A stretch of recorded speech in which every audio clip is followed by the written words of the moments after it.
Hey everyone, welcome to the Teacher's Journey। CTET paper 1 and 2 के लिए Hindi pedagogy series में आज हम करने वाले हैं लेक्चर नंबर 5, जो कि है भाषा अधिगम में व्याकरण की भूमिका। इससे पहले हम हिंदी पेडागोजी की 4 चैप्टर्स या 4 लेक्चर्स हम कवर कर चुके हैं और इसके साथ हमने वीडियो के लास्ट में PYQ सीरीज़ भी करी है।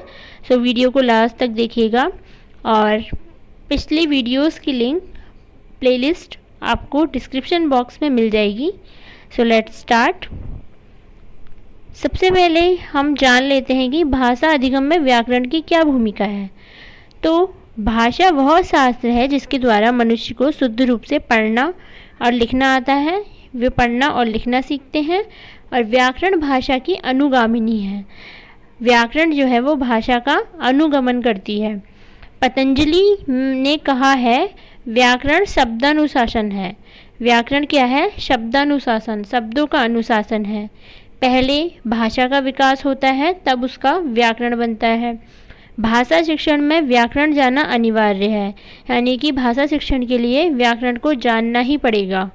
अब वर्ण भाषा की सबसे छोटी इकाई है और वर्णों के सार्थक प्रयोग से ही शब्द, शब्द से पद और पदों से वाक्यांश और वाक्यांशों से वाक्य बनता है। यह एक जनरल हमने जो सामान्य रूप से इसकी इन्फॉर्मेशन ले ली। अब आगे यहाँ से हमारा इम्पोर्टेंट टॉपिक स्टार्ट हो जाता है कि व्याकरण के कितने रूप हैं। तो व्याकरण के जो है वो 3 रूप होते हैं। क्या क्या होते हैं? औपचारिक व्याकरण, अनौपचारिक व्याकरण और एक प्रासंगिक व्याकरण। तो जान लेते हैं। औपचारिक व्याकरण में क्या होता है? इसमें व्याकरण की एक पुस्तक होती है, उसमें नियम लिखे होते हैं। नियम, उपनियम और उसके भेदों के आधार पर हम व्याकरण का ज्ञान लेते हैं, यानी कि व्याकरण का अध्ययन करते हैं। इसे ऐसे भी समझा जा सकता है कि औपचारिक व्याकरण का मतलब है कि व्याकरण की किताबों का होना और उनसे हम कक्षा में अध्ययन करवाते हैं व्याकरण की किताबों से, उसी के नियमों के आधार पर। जैसे संज्ञा हमने पढ़ाई तो संज्ञा के भेद पढ़ाए, उसके उदाहरणों के माध्यम से उसे समझा और उसके बाद उसके भेद हमने पढ़े और उसके बाद उसके प्रयोग करने के नियम हमने पढ़े। तो ये हमारी एक औपचारिक विधि हो जाएगी और ये औपचारिक व्याकरण हो जाएगी। दूसरा है अनौपचारिक व्याकरण। अनौपचारिक व्याकरण को व्यावहारिक व्याकरण भी कहते हैं। ये व्यावहारिक व्याकरण कैसे सीखता है बच्चा? ये अनुकरण से सीखता है। विद्वानों का मत है कि व्याकरण का शिक्षण व्यावहारिक या प्रयोगात्मक रूप से ही करना चाहिए। यानी कि अनौपचारिक रूप से कैसे? जो भी हम शब्दों का प्रयोग कर रहे हैं उसमें कहीं पर अगर व्याकरण का प्रयोग हो, व्याकरण के कुछ ऐसे टॉपिक हमें या विषय ऐसे मिल जाएं जैसे कि मुहावरे। मुहावरों का क्या प्रयोग होता है? मुहावरे हम व्यावहारिक भाषा में भी प्रयोग करते हैं और इस तरह से हम व्याकरण सीख लेते हैं। बच्चा व्याकरण सीख लेता है। कुछ लोकोक्तियाँ होती हैं, कुछ मुहावरे होते हैं। तो इस प्रकार से अनौपचारिक व्याकरण का शिक्षण यहाँ पर हो जाता है। अब लॉर्ड मैकाले ने इस विषय में क्या कहा है? लॉर्ड मैकाले ने कहा है कि मनुष्य उसी भाषा का पूर्ण पंडित हो सकता है जिसे उसने पहले और व्याकरण उसके बाद सीखा हो। यानी कि भाषा उसने पहले सीखी है और उसके बाद व्याकरण सीखा है। तो सबसे पहले कौन आई? सबसे पहले आई भाषा और फिर उसका व्याकरण आया।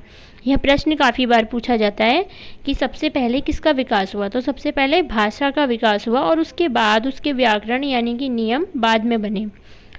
अगला जो तीसरा रूप है प्रासंगिक व्याकरण। अब ये क्या है देख लेते हैं। तो प्रासंगिक व्याकरण एक ऐसी व्याकरण है या फिर इसके ऐसे कुछ विषय उपविषय हैं जो कि प्रसंग के अनुसार पढ़ाए जाएं, प्रसंगानुसार पढ़ाए जाएं। प्रसंगानुसार कैसे?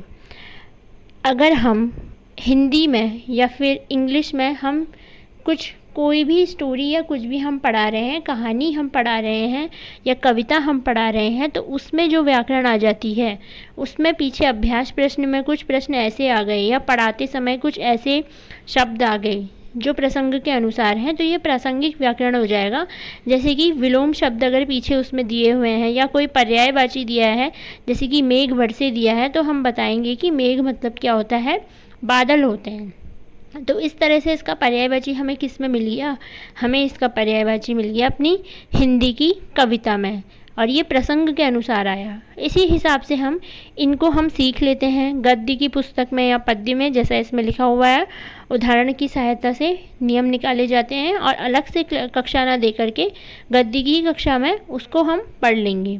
तो ये होता है प्रासंगिक व्याकरण।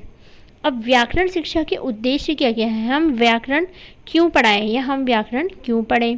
व्याकरण शुद्ध भाषा के प्रयोग के प्रति लगाव पैदा करती है, यह भाषा के गुण दोषों की परख करने के योग्य बनाती है और ध्वनियों और उनके उच्चारण और प्रयोग से नियम में परंपरागतता आती है।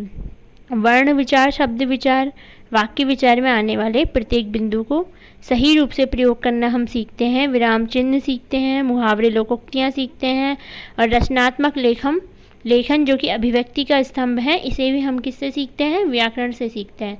यानी कि किसी भी भाषा का उचित रूप से प्रयोग करने के लिए हमें व्याकरण जो है पढ़ना वो अनिवार्य है और व्याकरण बच्चों को पढ़ाना अनिवार्य है। अब व्याकरण जो हम पढ़ाते हैं वो अलग अलग स्तरों के हिसाब से उसका हम बच्चों को शिक्षण करवाते हैं, बच्चों को शिक्षण हम करते हैं।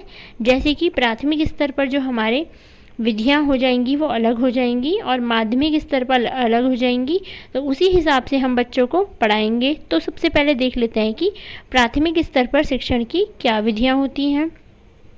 प्राथमिक स्तर पर देखिए, जब बच्चा छोटा है उसे पता भी नहीं है कि व्याकरण आखिर है क्या, तो हम उसे व्याकरण शब्द का प्रयोग नहीं करेंगे। हम उसे कुछ इस तरह से सिखाएंगे कि व्याकरण भी पूरी हो जाए और ये भी ना रहे कि हमने व्याकरण पढ़ाई है, यानी कि हिंदी के ही रूप में हम उसे शुद्ध उसकी वर्तनी, उच्चारण, लिखना, ये सब चीज़ें व्याकरण में आ जाएगी। ठीक है, लिंग वचन का सही अर्थ हो, उनकी मातृभाषा भी हिंदी ही हो। प्राथमिक स्तर पर विधिवत व्याकरण शिक्षा न देकर वाक्य का शुद्ध उच्चारण और प्रयोग सिखाएंगे। तो वही बात आ गई कि हमने उनकी वर्तनी शुद्ध करवानी है। कुछ ऐसी बाल साहित्यों के माध्यम से हम उन्हें पढ़ा सकते हैं जिसमें व्याकरण के कुछ कुछ शब्द आएँ, लेकिन वो पूर्ण रूप से व्याकरण ना हो। जैसा कि प्राथमिक स्तर पर व्याकरण की कोई अलग से पुस्तक नहीं चलती है, लेकिन जो अभ्यास प्रश्न दिए होते हैं पाठ के अंत में वो व्याकरण से रिलेटेड भी होते हैं। जैसे विलोम शब्द दे दिए जाएंगे, समानार्थी दे दिए जाएंगे, तो ये व्याकरण पर है। माध्यमिक स्तर पर व्याकरण का शिक्षण किस प्रकार का होना चाहिए, तो कक्षा 2 और 3 के पश्चात कक्षाओं में व्याकरण के नियमों की जानकारी न देकर उदाहरण प्रसंगों द्वारा तथ्यों और नियमों पर बातचीत की जाती है। यानी कि उदाहरण दे करके हम बातचीत करेंगे। तो उदाहरण पहले देना और बाद में रूल बताना, ये कौन सी विधि है, बताइए आप कि ये कौन सी विधि है। एग्जाम्पल टू रूल जाना हमारी होती है आगमन, यानी कि इंडक्टिव मेथड, और डिडक्टिव में क्या होता है, इसका जस्ट उल्टा हो जाता है, यानी कि रूल टू एग्जाम्पल हम जाते हैं।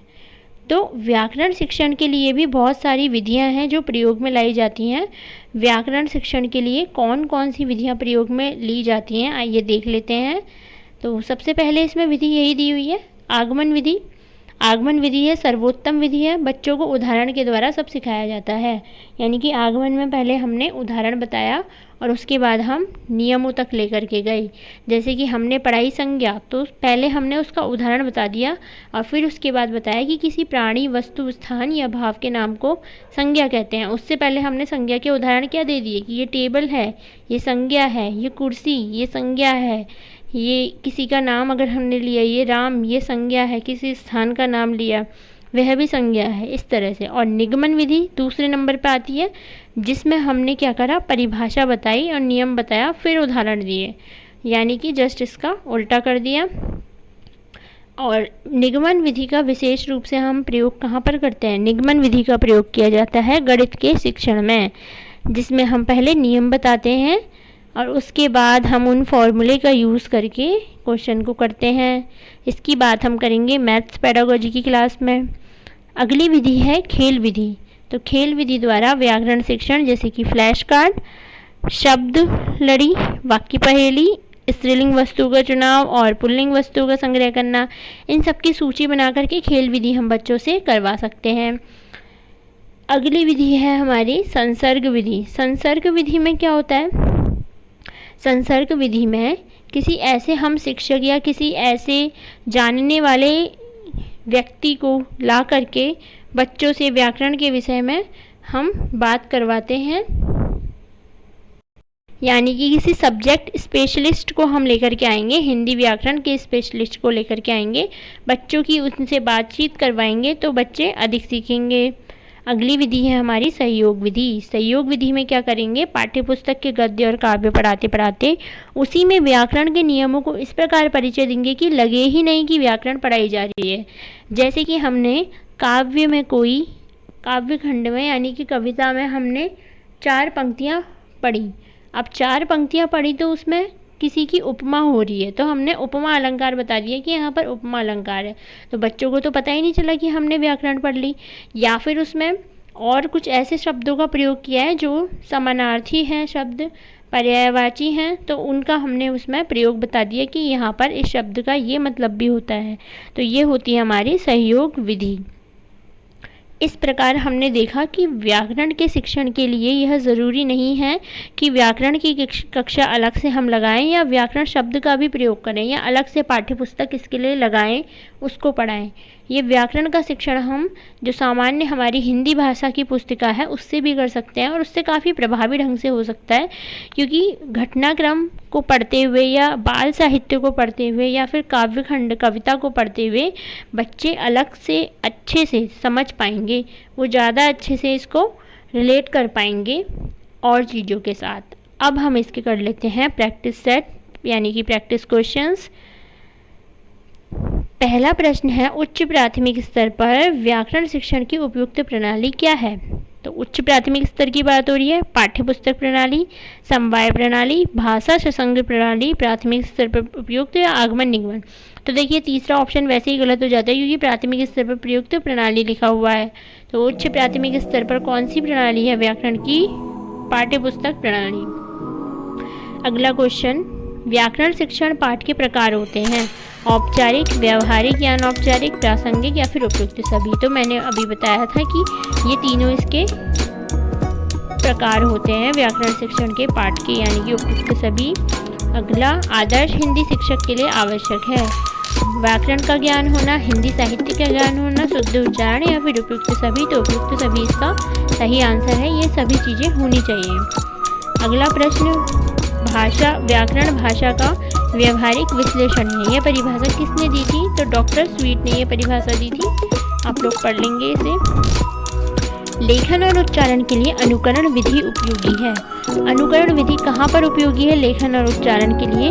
तो प्रारंभिक स्तर पर, माध्यमिक स्तर पर, उच्च स्तर पर या फिर सभी स्तरों पर। तो लेखन और उच्चारण के लिए अनुकरण विधि प्राथमिक स्तर पर उपयोगी होती है। व्याकरण अनुवाद विधि को किस नाम से जाना जाता है? इसे जाना जाता है अप्रत्यक्ष विधि से, ऑप्शन नंबर 3। अगला प्रश्न, व्याकरण शिक्षण के संदर्भ में कौन सा कथन सही है? व्याकरण शिक्षण के लिए अलग से समय सारणी में काव्यांशों की व्यवस्था होनी चाहिए, भाषा प्रयोग की अपेक्षा भाषा नियमों को महत्व देना चाहिए, बच्चे परिवेश में उपलब्ध भाषिक प्रयोग के आधार पर स्वयं भाषा के नियम बनाने की क्षमता रखते हैं, या फिर व्याकरण शिक्षण अत्यंत आवश्यक है। तो कथन सही इसमें है तीसरा, यानी कि बच्चे परिवेश में उपलब्ध भाषिक शब्दों के आधार पर स्वयं भाषा के नियम बनाने की क्षमता रखते हैं। इसको इस प्रकार से समझा जा सकता है कि पहले जो हमारी प्राचीन जो हिंदी प्रयोग होती थी, संस्कृत उसमें शब्द ज़्यादा प्रयोग होते थे और उसके बाद आ गई खड़ी बोली, इस हिसाब से हिंदी जो है वो हमारी बदलती गई और अब कुछ शब्द ऐसे होते हैं जो कि अंग्रेजी भाषा के ही रहते हैं, उनकी हिंदी बहुत कम लोगों को पता ही होगी या फिर किसी को पता ही नहीं होगी। तो परिवेश के हिसाब से भाषा में भी चेंज हो गया। तो उसी प्रकार के परिवेश के आधार पर भाषाई प्रयोग पर स्वयं भाषा के नियम बनाने की क्षमता बच्चे भी रखते हैं और यह एक उचित कथन है कि परिवेश के आधार पर चेंज आ जाता है। अगला प्रश्न, निम्नलिखित में से किस विधि में व्याकरण का सैद्धांतिक ज्ञान न देकर व्यवहारिक पक्ष पर अधिक बल दिया जाता है? तो व्यवहारिक पक्ष पर भाषा संसर्ग विधि में अधिक बल दिया जाता है। अगला प्रश्न, उच्च प्राथमिक स्तर पर भाषा व्याकरण का कौन सा तरीका सर्वाधिक प्रभावी है? सर्वाधिक प्रभावी तरीका व्याकरणिक बिंदुओं का कार्यपत्र वर्कशीट तैयार करके देना, बच्चों को भाषा प्रयोगशाला में व्याकरणिक कोटियों का अभ्यास कराना। व्याकरणिक कोटियाँ क्या होती हैं? जो हमारी व्याकरणिक कोटियाँ होती हैं यानी कि ये होती हैं संज्ञा, सर्वनाम, विशेषण, क्रिया, ये सब जो हम पढ़ते हैं ये व्याकरणिक कोटियाँ होती हैं। तो सिर्फ इन्हीं का हम अभ्यास कराएं ये भी पूरी तरह से उचित नहीं होगा। व्याकरण के बिंदुओं पर एक एक करके चर्चा करना या फिर पढ़ाए जा रहे पाठ के संदर्भ में आए किसी व्याकरण बिंदु को स्पष्ट करना। तो सबसे अच्छा तरीका ये 4th ऑप्शन, पाठ में आए हुए बिंदु को हम स्पष्ट करेंगे। अगला प्रश्न, मंदिरा पाली कक्षा में पढ़ती है। वह, ये पाली की जगह पे यहाँ पर पहली होगा, पहली कक्षा में वह पढ़ती है, फर्स्ट में यानी कि, और वह मुझे आम बहुत अच्छा लगता है, मैं थक गई आदि वाक्यों का प्रयोग करती है। तो मंदिरा क्या कर रही है? केवल सर्वनाम का प्रयोग जानती है, केवल लिंग की दृष्टि से सर्वनाम का उचित प्रयोग जानती है, या फिर केवल मैं वाले शब्द बोल सकती है, या फिर चौथा ऑप्शन तो लिंग, वचन, क्रिया इन सभी का उचित प्रयोग करना जानती है, क्योंकि उसने एकदम सही बोला है यहाँ पर सबका, इन सबका अच्छी प्रकार से प्रयोग हुआ है। तो 4th ऑप्शन इसका करेक्ट आंसर हो जाएगा। अगला क्वेश्चन, प्राथमिक स्तर पर एक अध्यापिका संज्ञा पढ़ाते समय पहले संज्ञा की परिभाषा बताती है, उसके बाद संबंधित उदाहरण समझाती है। तो कौन सी विधि बता रही है ये? अभी मैंने आपको बताया था ये निगमन विधि है। आगमन में क्या होता है? आगमन में पहले आता है उदाहरण और उसके बाद नियम आता है। अब यहाँ पर संज्ञा पहले आ गई यानी कि परिभाषा, और उसके बाद उदाहरण आया यानी कि निगमन विधि, जिसे मैंने अभी आपको बताया कि ये गणित में ज़्यादा प्रभावी रहती है, जिसमें हम पहले फॉर्मूले करते हैं और उसके बाद उसके न्यूमेरिकल्स करते हैं। अगला प्रश्न, व्याकरण की समझ को संदर्भपरक प्रश्नों के माध्यम से आंकना क्या है? पूर्णतः संभव, बिल्कुल अनुचित, आंशिक रूप से उचित या फिर पूर्णतः उचित है। तो व्याकरण की समझ को जो है संदर्भपरक प्रश्नों के माध्यम से ही आंकना चाहिए, तो ये पूर्णतः उचित है। अगला प्रश्न, और ये है हमारा लास्ट प्रश्न, व्याकरण शिक्षण के संदर्भ में आपका बल किस बिंदु पर रहेगा? कोटियों की पहचान करना, नियमों को कंठस्थ करना, व्यवहारिक पक्ष पर ज्ञान देना, या फिर नियमों की सैद्धांतिक विवेचना पर? तो व्यवहारिक पक्ष पर जो है हमारा ये 3rd ऑप्शन ये एकदम करेक्ट हो जाएगा। व्यवहारिक पक्ष जब तक हम उसका नहीं जानेंगे, उसे अपने यूज़ नहीं करेंगे, प्रयोग नहीं करेंगे दैनिक जीवन पे, तब तक वो कंठस्थ करने से, पहचान करने से या फिर सैद्धांतिक विवेचना, इन सब का कोई भी इस पर फ़र्क नहीं पड़ेगा और कोई भी औचित्य भी नहीं रहेगा। तो इसी के साथ हमारे ये प्रश्न हो जाते हैं पूरे, और इसको हिंदी पेडागॉजी का सिलेबस पूरे होने में अब कुछ ही वीडियोस बची हैं। और अगर आप भी सीटेट का पूरा सिलेबस हमारे साथ करना चाहते हैं तो जुड़े रहिए हमारे साथ। Thank you so much.